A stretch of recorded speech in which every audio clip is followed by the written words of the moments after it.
Allora, rieccoci qui. Questione della legge sulla non autosufficienza, entriamo nello specifico della regione, quindi a livello nazionale questa è la situazione, la regione del Veneto però non è che stia tanto meglio, segretario. Sì, O sì, o si sta meglio.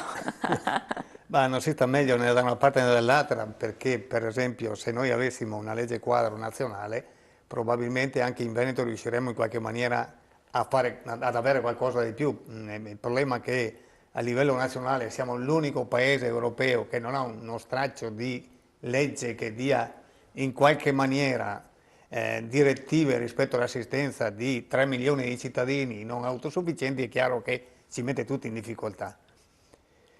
In Veneto abbiamo conquistato, ripeto e sottolineo, abbiamo conquistato noi come organizzazioni sindacali dopo qualche anno di battaglie, manifestazioni e compagnia bella, la legge regionale sulla non autosufficienza. Sappiamo che poi noi siamo stati fra i primi, sappiamo che poi altri hanno di fatto altrettanto, ma la nostra legge è una legge molto avanzata. E la cosa che ci ha sorpreso è che, finita la legislatura passata, questa nuova giunta non si sia assunta la responsabilità di portarla in porto. Questa legge, che dicevo è Perché è molto avanzata? molto avanzata perché di fatto, come dire, detta alcuni principi che sono principi condivisibili. Cioè la persona al centro, tutto il discorso del non autosufficiente che viene di fatto seguito, il fatto che si preveda un percorso individuale per ogni persona che di fatto viene riconosciuta come non autosufficiente, il fatto che ci sia per esempio la possibilità di avere delle unità multidimensionali che valutano la situazione di non autosufficienza, che può essere una non autosufficienza fisica, ma può essere una non autosufficienza psicologica o di altro tipo. E quindi, voglio dire, è chiaro che la legge gli strumenti li mette a disposizione tutti. Cos'è che manca? Cos'è che è mancato e È continua a mancata la mancare? volontà di attuarla. Ritengo che rispetto alla volontà di attuarla ci sia stato anche un problema di risorse. Qualche passetto avanti l'abbiamo fatto, alcune questioni sono, come dire, anche state applicate. Tenga conto per esempio che noi non abbiamo applicato ufficialmente la 328 che prevede anche l'assistenza agli anziani non autosufficienti, anche se dobbiamo dire che il Veneto, e qui c'è l'altro aspetto della questione che non riusciamo a mandare giù, il Veneto aveva una legislazione antecedente alla 328 che era di fatto di riferimento anche per il livello nazionale. Esatto, Con, questo se ne erano resi conto con molti. questa, con questa- con questa nuova amministrazione abbiamo visto una caduta rispetto a questo, anche rispetto alle cose fatte in passato. Quindi voglio dire, stiamo distruggendo una realtà veneta che era una realtà che era diventata punto di riferimento a livello nazionale. Poi c'è tutto il problema che riguarda anche le risorse. La legge prevede dove andare a trovare le risorse.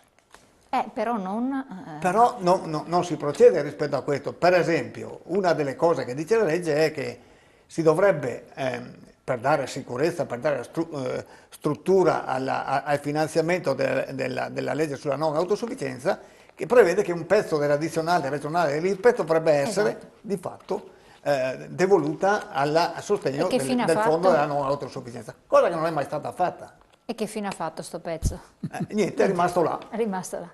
Quindi lo utilizzano sicuramente in altre maniere. Quindi sto fatto qua cosa significa? Che noi non abbiamo un finanziamento strutturato, per cui ad ogni anno, il È la rischio che legge corri è finanziaria che regionale. ti tirino via un pezzettino e l'hanno già fatto. Cioè, noi rischiamo che un po' alla volta ci sottraggano quello che avevamo prima. Questo vale per la non autosufficienza, ma purtroppo vale anche per il resto. Cioè, di fatto, o noi in qualche maniera, sto parlando noi come sindacato, ma anche i cittadini devono capire che un pezzetto alla volta ci stanno sottraendo il welfare. Infatti, Sperotto, cosa vuol dire per il cittadino, per il pensionato questa cosa qua? Quindi trasformiamola a livello pratico, perché a livello teorico dicono, beh, alcuni fanno opposizione del sindacato CCC, giustamente detto non è solo per noi il sindacato ma per il cittadino. Cosa vuol dire che manca qualche cosa? Cioè in pratica cosa sta succedendo? Dopo sentiamo gli operatori diretti sia sociosanitario che anche sanitari in senso stretto, che cosa comporta questo? Manca tutta la parte della cosiddetta domiciliarità. È tutta quanta la parte di finanziamento, Quindi finanziamento che dovrebbe essere destinata a sovvenzionare o sostenere le famiglie e anche gli strumenti di sostegno alle famiglie che mantiene al proprio interno il non autosufficiente. allo stato attuale, cioè se una persona è non autosufficiente... Allora, se mi è consentito, dico le cifre. Sì, perfetto. Per la non autosufficienza complessivamente intesa ci sono circa 700 milioni a disposizione, almeno nel 2014, di cui 475-480 sono destinate a cosiddette accompagnatorie, cioè sono quelle risorse che vengono date a quei non autosufficienti che vengono ricoverati all'interno delle RSA.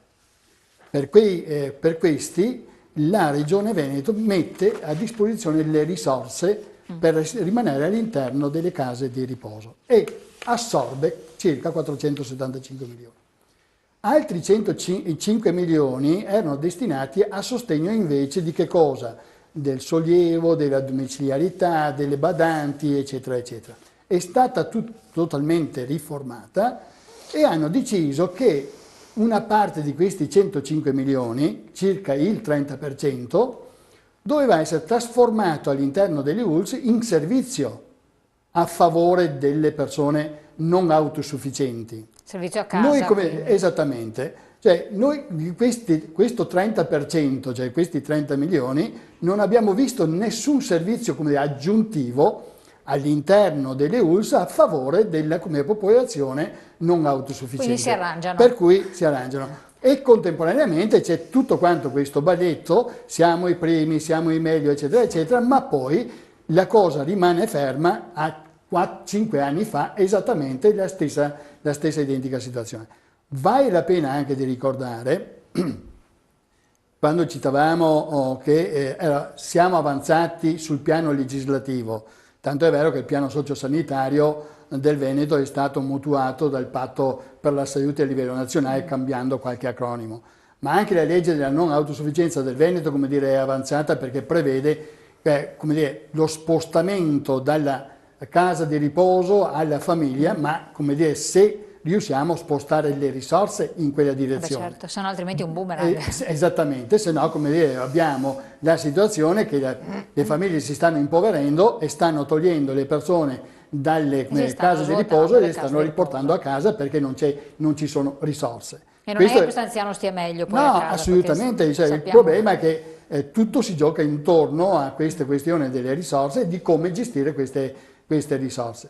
Io credo che dovremmo fare uno sforzo tutti a capire due cose. Primo, che la popolazione anziana è destinata a aumentare notevolmente nel prossimo futuro. Proporzionalmente, con pensioni più basse, con redditi molto più bassi e contemporaneamente col fatto che il numero assoluto dei non autosufficienti aumenterà, perché è vero che migliorerà la salute delle persone anziane, ma è altrettanto vero che in proporzione aumenterà anche il numero di non autosufficienti. Per questo insistiamo, perché è la parte più debole della società, cioè nel senso che è quella parte che ha bisogno dell'assistenza, cioè che non hanno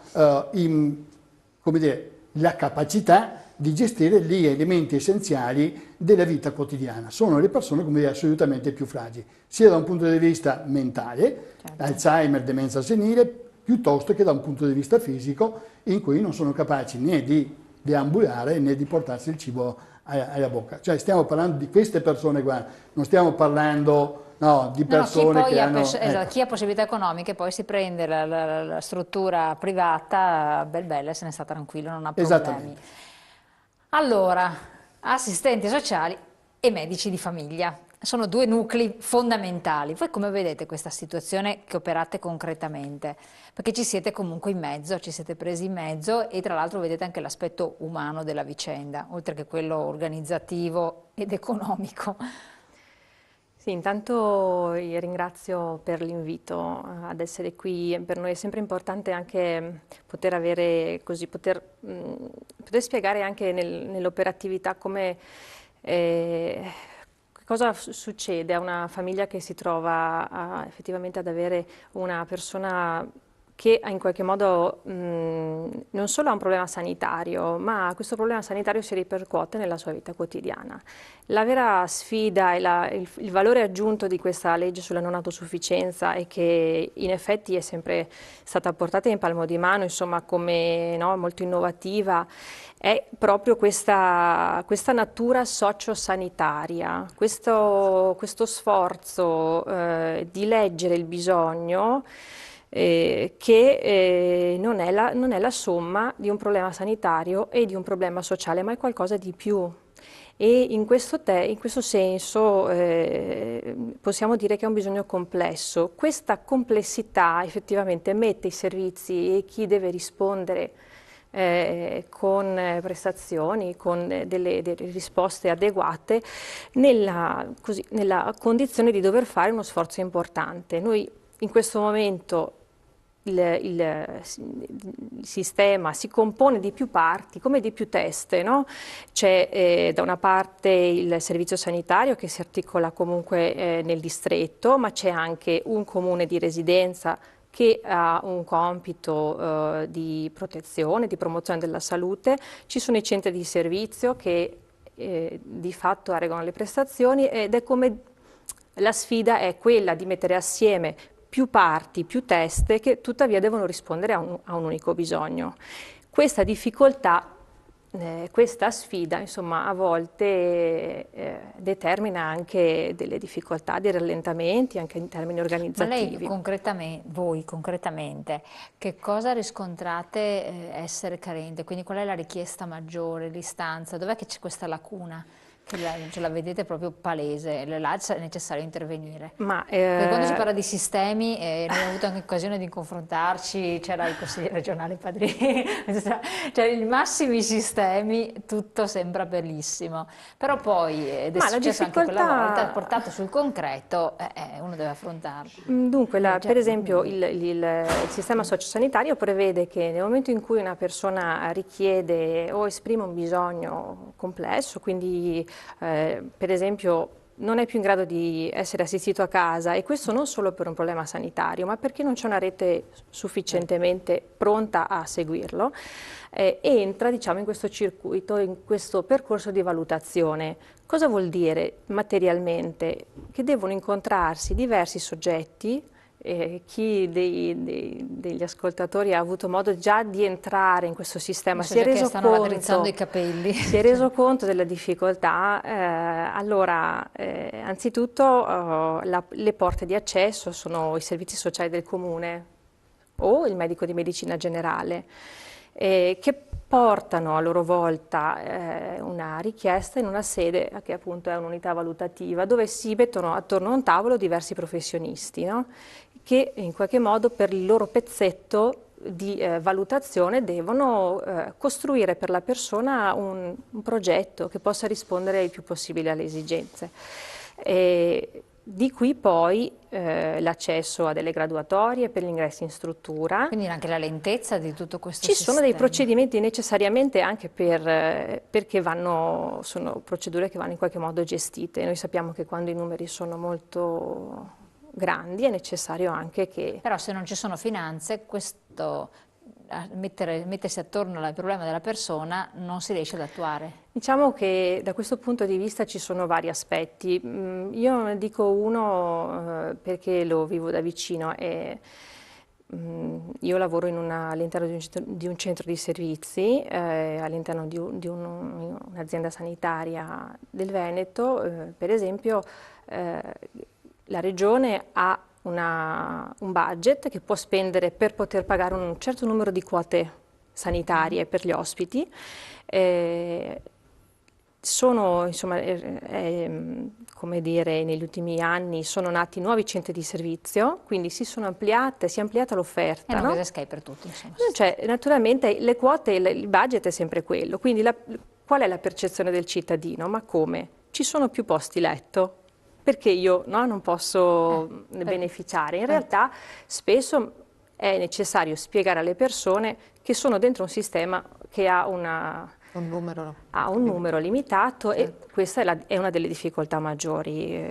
Questa è una tragedia proprio, Su perché non, cui, cioè, ecco, certamente. lei è diplomaticissima, molto molto brava. No, Cioè, calibrare le parole Ci con sono una i cosa- posti letto e non ci sono le impegnative per occuparli. Esatto, e infatti, no, Sì. per il cittadino è una tragedia, per la famiglia che ci sta dietro altrettanto, cioè veramente qui non ci rendiamo conto di situazioni umane che si vanno a creare per una questione, per carità, di finanziamenti, eccetera, dando per presupposto, e questo lo sottolineo, che siano persone oneste, che hanno veramente un bisogno, questo è la fondamentale, perché dopo si scopre un po' di tutto. A questo punto i medici di base, che hanno un altro ruolo fondamentale, perché c'è l'attività operativa, voi però siete in una posizione un po' particolare, cioè da un lato dovreste essere i referenti principali, e lo siete anche, per il cittadino che ha un bisogno, cioè i primi referenti.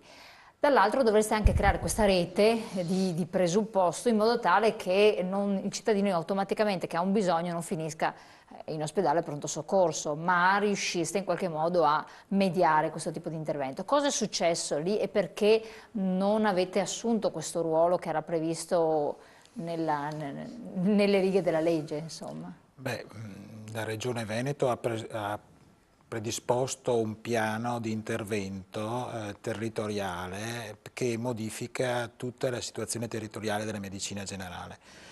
Qui si sta parlando di non autosufficienza, però il non autosufficiente prima era un autosufficiente e quindi una rete territoriale sanitaria adeguata permette anche un arrivo alla non autosufficienza più tardivo o permette delle situazioni che possono meglio compensare questo fatto. Come il discorso della prevenzione, insomma. Esatto, come il discorso della prevenzione. Certo che la rete territoriale della medicina generale nella Regione Veneto, ma anche in tutta la realtà italiana, è multiforme. Abbiamo in Toscana le case della salute, l'esperienza dell'Emilia Romagna sono simili alle case della salute, nell'esperienza della Regione Veneto prima sono partite le UTAP, unità territoriali di assistenza primaria, adesso la Regione sta spingendo, cioè vuole attuare quelle che si chiamano medicine di gruppo integrate. E mi riallaccio al discorso di prima con l'integrate. L'integrate sta per sociosanitario. L'integrate vuol dire che all'interno della medicina di gruppo integrata c'è sia l'attività di tipo sanitario puro, sia l'integrazione con il sociale. E questo permette di dare una risposta a una situazione che è estremamente complessa. Stiamo parlando di situazioni complesse, dove le risorse sono limitate e dove il numero di persone anziane sta aumentando in maniera esponenziale. E i problemi sono essenzialmente due. Uno è l'accessibilità agli studi. Secondo sono le patologie croniche, che sono quelle che stanno aumentando in maniera grandissima. Quindi poi c'è la domiciliarità, d'accordo? Che coinvolge molto di più il problema della non autosufficienza. Per quel che riguarda la domiciliarità c'è un sistema che si appoggia sull'assistenza domiciliare integrata, che è predisposto dalle unità sanitarie locali, che prevede vari interventi legati all'intervento dello specialista a domicilio, se è possibile, dell'infermiere molto più spesso, e che parte tutto da una valutazione multidimensionale di cui parlava prima l'assistente sociale. Ma anche da una presenza, quale chiedo, conferma o meno, di un medico di base di medicina generale costante, perché quando ne abbiamo affrontato questo tema anche recentemente c'era il presidente e vicepresidente del Tribunale dei diritti del malato, che è un suo collega peraltro, che è stato molto chiaro, cioè il medico di medicina generale deve intervenire sempre quando viene chiamato, cioè non c'è più questa, può essere reperibile o meno, però deve rispondere sempre, ci deve essere questo pronto intervento. e diverse persone anziane hanno detto: io non mi sento assistito sempre, perché io, se sono mezzo non autosufficiente a casa, ho un bisogno, un malessere, finisce che mi devono portare al pronto soccorso i miei familiari. E vuol dire che non c'è sempre una rete che interviene immediatamente o che passa un passaggio di staffetta a un collega immediatamente. È chiaro che sul territorio non è un reparto ospedaliero dove c'è un medico di guardia, d'accordo? Il territorio deve organizzarsi, dovrebbe organizzarsi. Adesso sta cercando di organizzarsi anche in ambito più generale, perché questa è una fetta, d'accordo? L'ampia fetta è quella, come le dicevo, delle malattie croniche. Che fanno riferimento a una struttura ospedaliera dove invece che è diventata struttura ospedaliera essenzialmente per acuti. E quindi queste patologie vengono riversate tutte sul territorio e bisogna avere due cose: bisogna avere le strutture, bisogna avere l'organizzazione, la rete, le risorse per poterle seguire, e bisogna seguirle bene, perché noi possiamo seguirle, ma se le seguiamo bene abbiamo un riscontro in non autosufficienza o in passaggio alla non autosufficienza più tardivo. Certo. Il discorso è complesso della non autosufficienza perché è una questione di rete anche familiare, quindi c'è tutto un discorso che... Ma tornando a questo, i percorsi, che si chiamano percorsi diagnostici terapeutici, riguardano le patologie a più ampio impatto, che sono il diabete mellito, la bronchite cronica, lo scompenso cardiaco. Sono tutte patologie che poi possono portare a una non autosufficienza. Più si ritarda, più si creano anche le condizioni poi per poter seguire la non autosufficienza. Nonostante che siamo in un periodo in cui non ci sono più le famiglie che accoglievano l'anziano a casa, ma i figli non si trovano, anche lì ci sono situazioni familiari estremamente difficili, e questo, l'unità multidisciplinare che viene fatta, tiene in considerazione queste cose. È chiaro che un intervento a domicilio si può fare se ci sono le condizioni per cui l'intervento, anche dal punto di vista economico verso la famiglia, serva. Assolutamente, che altrimenti... Comunque Regione Veneto adesso sta predisponendo sto piano. Noi siamo partiti a Vicenza con una che si chiama medicina di gruppo integrata, in cui abbiamo un'apertura H12, vuol dire dalle 8 di mattina alle 8 di sera, e diamo risposta prevalentemente al paziente con problemi cronici e ai pazienti chiamati fragili, d'accordo? Perfetto. Torniamo su questo argomento, pubblicità, pochi secondi, e poi voglio andare un attimo oltre proprio per capire, entrare un po' al nocciolo della questione. Pubblicità, pochi secondi.